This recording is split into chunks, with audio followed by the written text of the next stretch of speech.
اب میں دعوت خطاب دینے جا رہا ہوں پرنسپل اسکول محترم جناب حافظ ذوالفقار شاہد صاحب کو کہ وہ ہمیں اپنی قیمتی ملفوظات سے آراستہ فرمائے.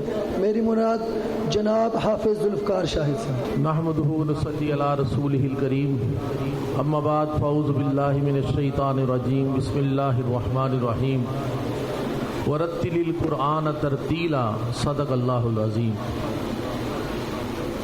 معزز والدین، اساتذہ کرام، عزیز طلبہ و طالبات، آج کے اس خصوصی پروگرام میں سب سے پہلے تو میں دل کی اتھاہ گہرائیوں سے تمام والدین کو اور ان بچوں کو جنہوں نے آج تکمیل قرآن کیا اور ان کے اساتذہ کرام کو اور خصوصاً ان کے ساتھ آئے ہوئے ان کے والدین جو ہیں ان کو دل کی اتھاہ گہرائیوں سے خوش آمدید کہتا ہوں، اور اللہ کے ہاں دعا گو ہوں کہ ان بچوں نے جنہوں نے قرآن پاک آج مکمل حفظ کر لیا، ان کی فیوز و برکات سے پورے خاندان کو فائدہ پہنچے. جیسے قاری صاحب نے اپنے کلام میں ذکر کیا تھا کہ وہ عالی شان ہو گیا جس نے جو حافظ قرآن ہو گیا، اور وہ 10 جہنمیوں کے لیے جو ہے وہ جہنم سے چھٹکارے کا سبب بنے گا،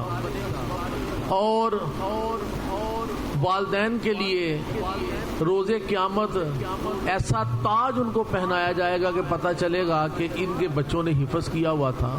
یہ سب کچھ ہوگا، لیکن اس کے لیے جو شرط ہے وہ یہی ہے کہ جو کلام آج انہوں نے مکمل کیا ہے، تکمیل حفظ قرآن کیا ہے، اب اس کو ساری زندگی یاد بھی رکھیں. اور ساری زندگی یاد رکھنے کا ایک ہی طریقہ ہے کہ اس کلام کے ساتھ جڑے رہیں. دنیاوی تعلیم ہوتی رہے گی، دنیا میں بہت ترقی کریں گے بچے انشاءاللہ العزیز، بہت آگے جائیں گے، کیونکہ جو بچہ حفظ کر لیتا ہے اس کی ذہانت اللہ تعالیٰ جو ہے نا وہ بہت تیز کر دیتا ہے. تو لہذا ذہانت کی وجہ سے وہ اور بہت سارے علوم حاصل کریں گے، آگے نکلیں گے. لیکن یاد رکھ لیجئے گا کہ اس علم کو، اس کلام کو جو اللہ کا آخری کلام ہے، اپنے ہاتھ سے نہیں چھوڑنا.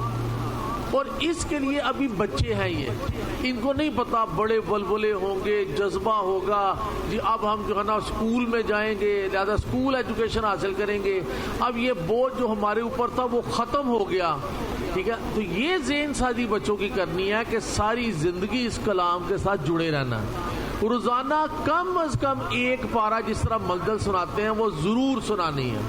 اور پھر ایک وقت آئے گا کچھ عرصے کے بعد کہ بچوں کو یہ اس طرح کا ازبر ہو جائے گا کہ یہ چلتے پھرتے پڑھ رہے ہوں. جب چلتے پھرتے پڑھ رہے ہیں پھر اس کے لیے مخصوص ٹائم بھی دینے کی ضرورت ہی ہوگی. اللہ بخشے قاری شریف صاحب تھے، روزانہ کے 7 پارے پڑھتے تھے. میں قاری صاحب کیسے؟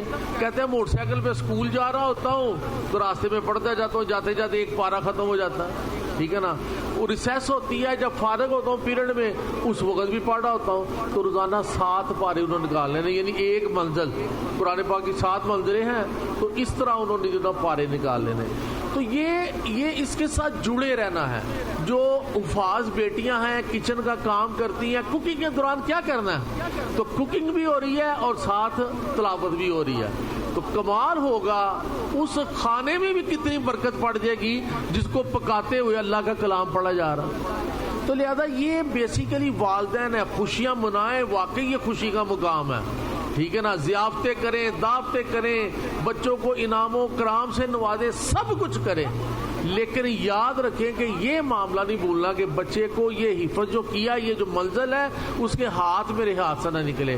الحمدللہ ثم الحمدللہ آج جنہوں نے پہلے سبق سے لے کر آخری سبق تک ادھر حفظ کیا ہے، آج یہ 9 بچے ملا کر 80 بچے بن گئے ہیں جو یہاں سے حفظ کر کے نکل چکے ہیں. اور اس کے علاوہ وہ بچے جنہوں نے کوئی 2-4 پارے کسی اور جگہ سے حفظ کیے ہوئے تھے، کسی نے 10 کیے ہوئے تھے، لیکن وہ چھوڑ چکے ہوئے تھے ایجوکیشن، جب وہ ہمارے پاس ٹرانسفر ہوئے ہیں تو وہ بچے بھی ملا لیں جنہوں نے حفظ مکمل کیا ہمارے پاس. تو آج 125 بچے ہیں جو الحمدللہ ثم الحمدللہ حفظ قرآن مکمل کر گیا ہمارے پاس. تو اب یہ ہے والدین کے اوپر کہ بیسیکلی یہ ابھی بچے ہیں، کوئی 6 کلاس کی ایج ہے، کوئی 7 کی ہے، کوئی 8 کی ہے. یہ بھی بچے انہیں نہیں سمجھ، یہ سمجھ آپ نے دینی ہے. یہ گھر کا شیڈول، شب و روز، اس کی کیا ترتیب ہے، آپ نے کرنا ہے وہ معاملہ. اور بچوں کو اس نظام میں جو ہے نا وہ لے آنا ہے کہ وہ روزانہ اپنی منزل نکالے. ہم اسکول کی طرف سے ہمیشہ یہ تو کچھ گفٹ ہم نے دیے ہیں بچوں کو. قرآن پاک کا گفٹ تو اس کا کوئی مقابلہ نہیں ہے، بڑا خوبصورت قرآن پاک ہے. باقی اصل اس کو سرند ملی ہے آج حفظ کرنے کی، شیلڈ ملی ہے. لیکن اس کے ساتھ ہم جو ان کو کیش پرائز دیا کرتے ہیں، اگلے 6 ماہ کی کوئی فیس آپ نے ادا نہیں کرنی. یہ ہماری طرف سے آپ کو گفٹ ہے جن بچوں نے حفظ کیا ہے.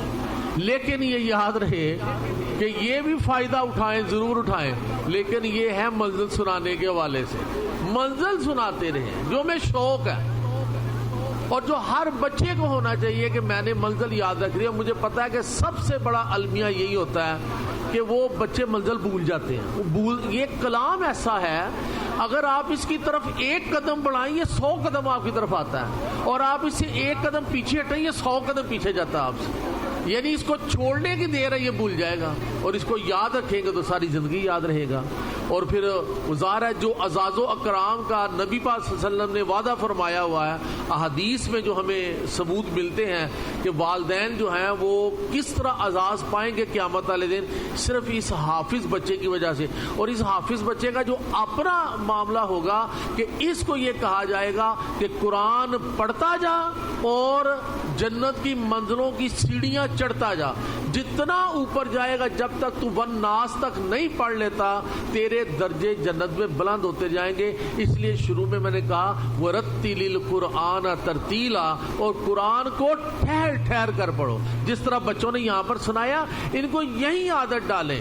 کوئی ضروری نہیں ہے کہ آپ نے 20 منٹ میں پارا ختم کر لیا، آپ نے جو 15 منٹ میں پارا ختم کر لیا، آپ نے آدھے گھنٹے میں، چاہے گھنٹے میں پارا ختم ہو، لیکن اس طرح وَرَتِّلِ الْقُرْآنَ تَرْتِیلًا، اللہ نے کہا کہ قرآن کو ٹھہر ٹھہر کر پڑھو. تو جب یہ ٹھہر ٹھہر کر پڑھتے رہیں گے، جنت کی سیڑھیاں چڑھتے رہیں گے. یہ ان کا مقام ہے.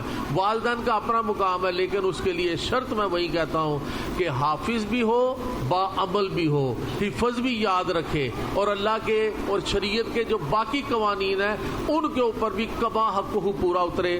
میرا تھوڑا کہا زیادہ سمجھیے گا. وما علینا الا البلاغ المبین.